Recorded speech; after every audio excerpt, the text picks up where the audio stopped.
body is fighting viruses and bacteria all the time. There's a constant competition going on. Really? So our research shows that 4 days of opening your heart releases immunoglobulin A, your body's primary defense against bacteria and viruses. It's better than the flu shot. It's the body's natural flu shot.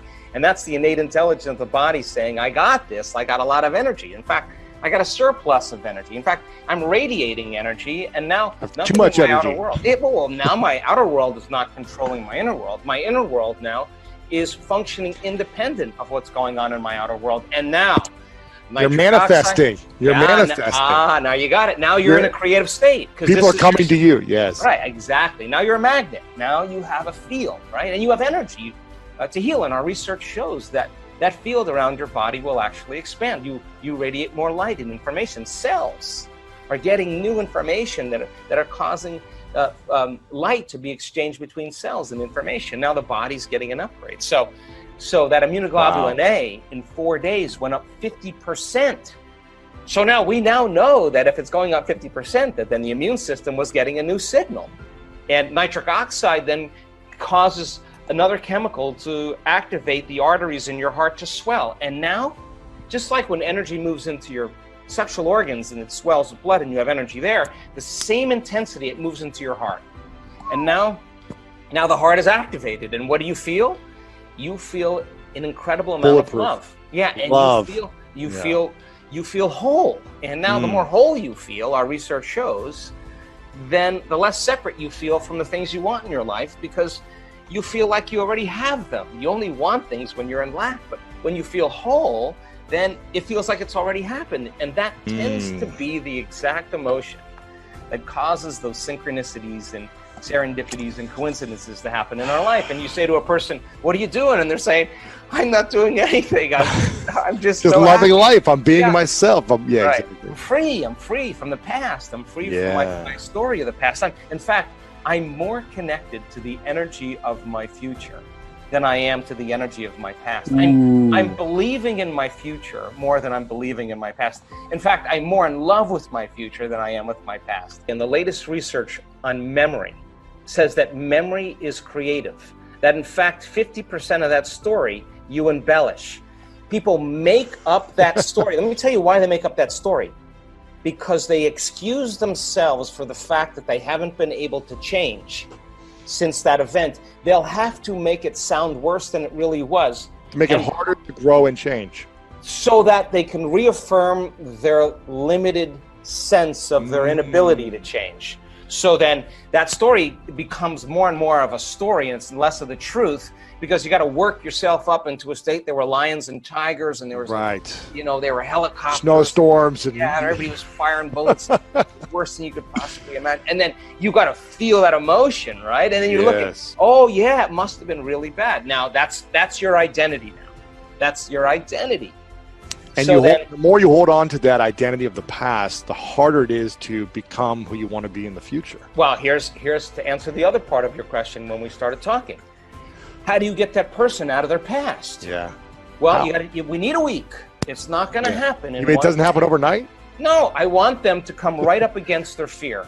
I want them to come right up against their doubt. I want them to come up against the point where they're going to give up and quit. And they're going to sit there and nobody else is giving up and quitting. And they're going to go all in more, and they're going to start believing there's something on the other side of that emotion. They're going to believe that there's something past the story of their past, because they're stretching themselves out of the known. And it takes a tremendous amount of awareness, repetition, information, model building, sharing, understanding, experiencing, to finally have a person get to the point where they just let go. And when they do, the body's liberated from the past, and there's a release of energy. And we now know that there's a formula to teach people how to do that. In fact, we're getting so good at it that the first 2 days, a day and a half, sometimes 1 day in certain groups of a week-long event is about retiring that past, finishing it. This is when the story ends. This is when they get over it. Now, the next 5 days, the person's ready to create a new future. And they're not going to have a problem teaching their body what it feels like to be in love with life, to feel like all their needs are met, that they're free, they are going to fall in love with it, and they are going to begin to signal new genes. They're going to begin to change the brain circuitry, the brain chemistry, their immune system, their gene expression, the telomeres. It's all going to happen. They're more of that future self, and they're headed to a future. Now, here's the deal, though.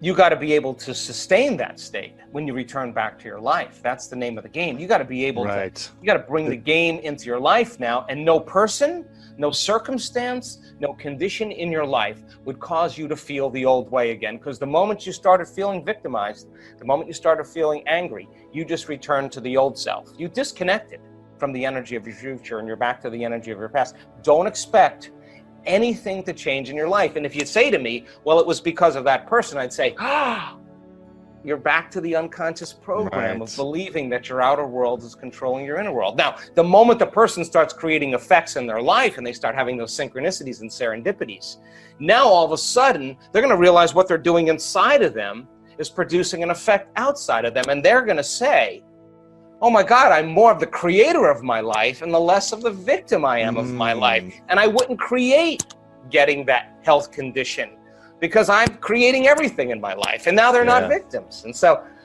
it's not something you get in one bite. The first thing and the most important thing for me is knowledge and information. Knowledge is really power, and knowledge and information about yourself it should empower you. It should empower the self, right? So when we learn about the immune system and all it can do, and we say, oh my God, you mean not every virus gets to me? In fact, no. And the more you understand that, and the more you coax your immune system into love and into love. Like I just did this little thing on our social media where I was talking about the inner army of order and what would be the signal you would want that inner army to get. And so we created this meditation, and we said, what would invincibility feel like? Signal your body and feel invincible. How would you feel if you had an uncompromising will, that you had more energy than you could possibly imagine? Show your body what it feels like, because it is that emotion of invincibility, that emotion of an uncompromising will to empower your inner world. And you have the intent of that's what it's for. Wow, get ready, because you're going to start creating a cadence and a rhythm where your body's going, whoa, what is all these new chemicals? What are all these new signals? Hey, it's time. Hey, now all of a sudden receptor sites on the T cells go, wow, we got some new signals coming from the boss here. Let's open up all those T cell receptors. Let's go. In fact, we would love a little fight right now, because we got a lot of time on our hands and we got all our receptors turned on. That would be a signal for your body. We also know that if you could just trade fear and frustration and resentment and suffering for an elevated emotion and truly open your heart again and practice doing that, you'll heal.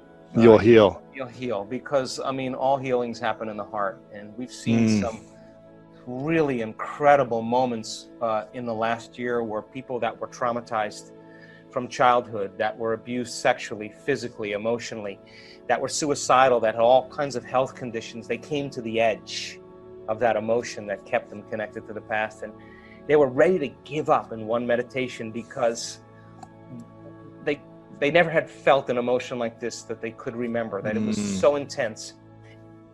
And they thought about all the times for the last year that they never missed a day of doing a meditation, even when they didn't feel like it, or when they wanted to quit halfway through and they didn't, they went all the way. They thought about all those times that they went to that point, and they went one more time.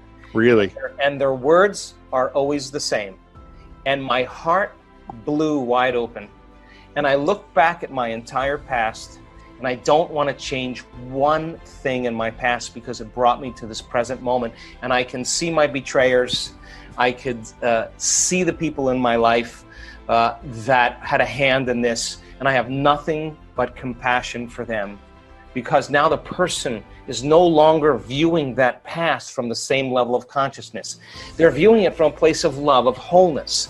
And they see the greater good of all of it. And now their conditions, their health conditions, their endometriosis, their uterine tumors, whatever it is, literally disappears, and they have an incredible change in their brain chemistry. They're in love with life. They're off their meds.